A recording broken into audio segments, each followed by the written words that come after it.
எல்லோருக்கும் வணக்கம்.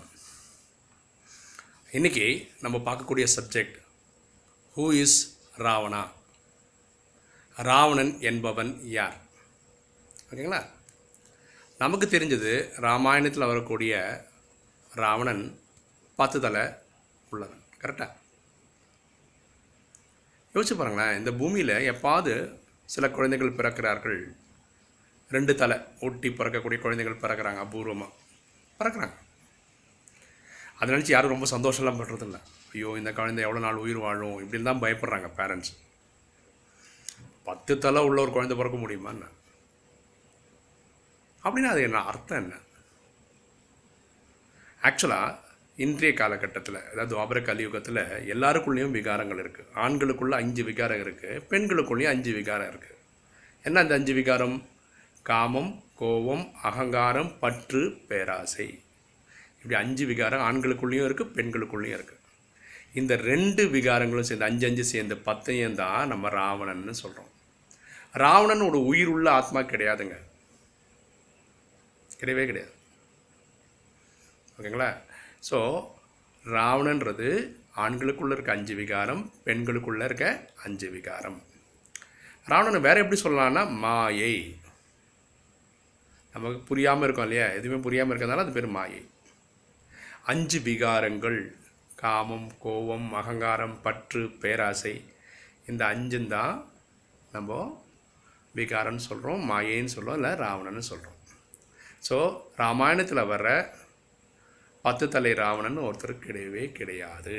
இது எழுதப்பட்ட கதை. இந்த ட்ராமா எப்படி இருக்குன்னு பாருங்களேன்.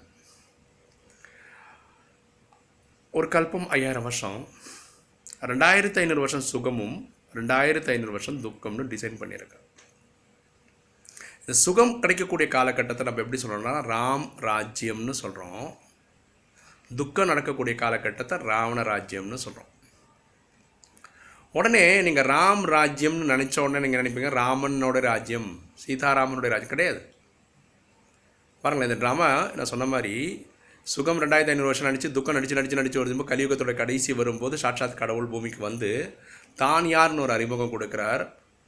நம்மளே அறிமுகம் கொடுக்குறார். நம்ம ஒரு ஆத்மா, பூர்வத்தின் மத்தியில் ஒளிய வீசக்கூடிய ஆத்மான்னு புரிய வைக்கிறார்.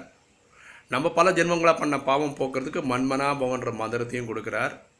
மன்மபவனா தன்னை ஆத்மானு புரிஞ்சு பரமாத்மாவாகிய தந்தையை நினைவு செய்தால் பாவம்னு சொல்லித்தரார்.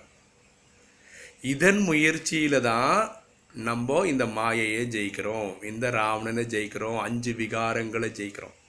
இவ்வளோ நாள் தெரியலங்க.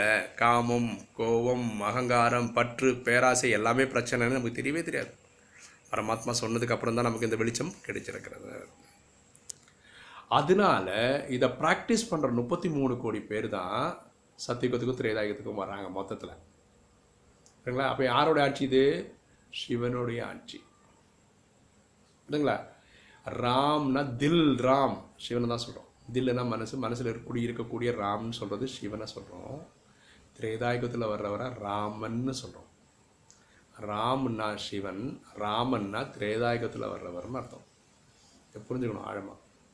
திரேதாயுகத்தில் 12 ராமன் வராங்க, சீதாராமன்.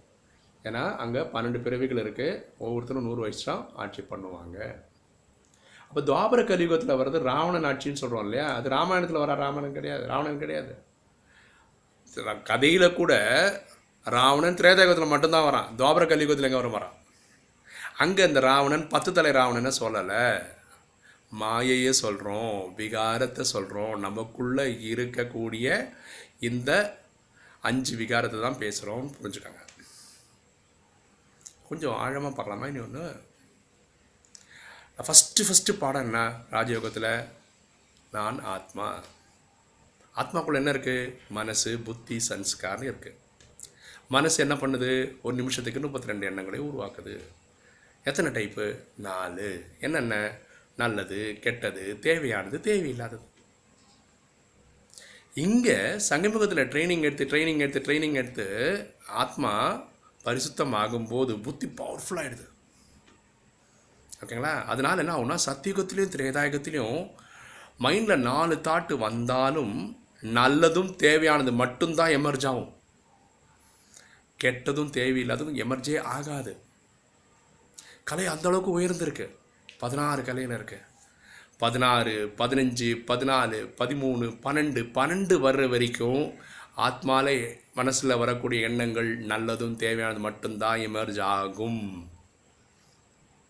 புரியுதுங்களா? துவாபர கலியுகத்தில் 12 கலை கீழே இறங்குறதுனால ஆத்மா தன்னை உடல்னு புரிஞ்சுக்கிறதுனால, ஆத்மசிதியை மறக்கிறதுனால, பயம் வர்றதுனால, 5 விகாரத்தில் போய் விழுறதுனால மனசில் பாக்கி 2 எண்ணங்களும் எமர்ஜ் ஆகுது. கெட்டதும் தேவையில்லாததும் துவாபரிகத்துக்கு மேலே எமர்ஜ் ஆகுது. மனிதன் பாவம் செய்ய ஆரம்பிக்கிறான். கர்மம் விகர்மம் ஆகிறது. கரெக்டா? சத்தியுகத்திலையும் திரேதாயுகத்திலையும் ஆத்மா பவர் ஸ்ட்ராங்காக இருக்கிறதுனால, புத்தி அதிகமாக இருக்கிறதுனால, சத்தியுகத்திலேயும் திரேதாயுகத்தில் ராஜாக்களுக்கு மந்திரிகளே தேவைப்பட்டதில்லை. அவங்க டிசிஷன் அவ்வளோ பர்ஃபெக்டாக இருந்தது. துவாபர கலியுகத்தில் எண்ணங்களோட வீழ்ச்சி ஆனதுனால, ஆத்மான்ற சிதி மறந்ததுனால, கலைகள் குறைஞ்சதுனால, டிசிஷன் பவர் தப்பானதுனால எந்த ஒரு ராஜாவுக்கும் சொந்தமாக முடிவெடுக்க முடியலன்றதுனால அமைச்சர்கள் வச்சுக்கிறாங்க. இன்றைக்கி பாருங்கள், ஒரு சீஃப் மினிஸ்டர்னா ஒரு 25-30 மினிஸ்டர்ஸ் வச்சுக்கிறாங்க. ஏன்? சீஃப் மினிஸ்டர்லாம் ஆட்சி பண்ண முடியாது. ஒன்று ஜனத்தொகை ஜாஸ்தி, ரெண்டாவது ஆத்மாவுடைய ஸ்ட்ரென்த்து பூர் ஆகிடுச்சு, வீக் ஆகிடுச்சு. எவ்வளோ ஆழமான விஷயம் இல்லை? வேற ஒரு விஷயம் பாருங்களேன். ராவணன் என்ன சொல்கிறாங்கன்னா, இலங்கையின் வேந்தன் அப்படின்னு சொல்கிறாங்க. இலங்கைன்றது என்னங்க? ஒரு தீவு. இலங்கையில் இருக்க மக்களுக்கு மட்டும்தான் 5 விகாரம் இருக்கான்னா? காமம், கோபம், அகங்காரம், பற்று, பேராசை அவங்களுக்கு மட்டும்தான் இருக்கான்னா? உலகமே தீவு தாங்க. உலகத்தில் இருக்க எல்லாருக்குள்ளேயும் இந்த ப்ராப்ளம் இருக்குது. அமெரிக்காவில் இருக்கவனுக்கு இல்லையா? ஆஸ்திரேலியா இருக்கிறவனுக்கு இல்லையா? ரஷ்யாவில் இருக்கவனுக்கு இல்லையா? கீழே ஸ்ரீலங்கா இருக்கிறவனுக்கு இல்லையா? எல்லாருக்குள்ளேயும் இந்த விகாரம் இருக்குது. காமம், கோபம், அகங்காரம், பற்று, பேராசை. நம்ம எல்லாமே விக்டிம் ஆஃப் ராவணா தான். எல்லாருமே மாயையினுடைய அடிமைகள் தான். இப்போ மாயை எல்லாரையும் போட்டு படாத பாடுபடுத்துது இல்லையா? எல்லாருக்குள்ளேயும் காமம் இருக்குது, கோபம் இருக்குது, அகங்காரம் இருக்குது, பற்று இருக்குது, பேராசை இருக்குது. புரியுதுங்களா? ஸோ ராவணன் சொல்கிறது ராமாயணத்தில் வர 10 தலை ராவணன் கிடையாது. அப்படி யாரும் கிடையவே கிடையாது. அது உருவாக்கப்பட்ட கதை. நியாய தர்ம கதைகளுக்கெல்லாம் ராமாயணம் எடுத்து சொல்கிறது நல்லாயிருக்குங்க. அது வரைக்கும் இது ஓகே. ஓகேங்களா? அது நடந்துதானா? இல்லை. சீதை கடத்தப்படவில்லை. ராவணன் ஒருத்தர் ஸ்ரீலங்காவில் ஆட்சி செய்யவில்லை. 10 தலை ராவணன். மனிதர்கள்லாம் இப்போ நம்ம எப்படி இருக்கோம்? 2 கை 2 கால் இப்படி தாங்க மனிதர்கள் பிறக்கிறாங்க. சத்தியுகத்திலையும் அப்படி தான், திரேதாலையும் அப்படி தான், துவாபரத்திலையும் அப்படி தான், கலியுகத்திலையும் அப்படி தான். ராமாயண கதைக்கு நம்ம இப்போ புரிய வைக்கணும்னா ஒரு நல்ல எக்ஸாம்பிள்ஸ் பண்ணுறாங்களேன். மனிதன் என்ன பண்ணுறான்? He man, Batman, super man ஒரு ஸ்டோரியெல்லாம் க்ரியேட் பண்ணுறான்ல. இப்போ டெக்னாலஜி இருக்குது, அது மாதிரி பண்ணுறாங்க. அந்த காலத்தில் துவாபரகத்தில் கற்பனை கதையாக உருவாக்குனது தான் இந்த ராவணன். அவனுக்கு 10 தலை இருக்குது. அவன் தம்பி பயங்கரமாக இருப்பான், பார்க்குறதுக்கு 6 மாதம் தூங்குவான், எழுந்துப்பான். அவன் பையனுக்கு ஏகப்பட்ட வில்வித்தை தெரியும், அவன் பயங்கர மந்திரம் பண்ணுவான், மந்திரவாதின்றாங்க. இதெல்லாம் சுவாரஸ்யமாக படிக்க இன்ட்ரெஸ்டிங்காக இருக்கிறதுக்காக உருவாக்கப்பட்ட கதைகள் தாங்க. இதான் ராவணனுடைய விளக்கம். ராவணன் ஒரு ஆத்மா கிடையாது. புரியுதுங்களா? ஸோ 2500 வருஷம் நம்ம ராவணனுடைய தொல்லையில் இல்லை. அதாவது மாயை இல்லை, அதாவது விகாரங்கள் இல்லை. அது ஃபஸ்ட்டு 2500. அடுத்த 2500 நம்ம மாயோட கஸ்டமர்ஸ் தான். உலகத்தில் இருக்கிற எல்லாருமே. இந்த கலியுகத்தின் கடைசியில் சங்கமிகத்தில் பரமாத்மா மன்மனாபவன்ற மந்திரம் சொல்லி கொடுக்கறதுனால, நம்ம இதை முயற்சி பண்ணுறதுனால நம்ம மாயையை ஜெயிக்கிறோம், ராவணனை ஜெயிக்கிறோம். இதுதாங்க ராவணனுடைய விளக்கம். உங்களுக்கு இந்த வீடியோ பிடிச்சிருக்குன்னு நினைக்கிறேன். அப்போ நீங்கள் சப்ஸ்கிரைப் பண்ணுங்கள், லைக் பண்ணுங்கள், கமெண்ட் பண்ணுங்கள், உங்கள் ஃப்ரெண்ட்ஸோட இந்த வீடியோஸ்லாம் ஷேர் பண்ணுங்கள். தேங்க்யூ.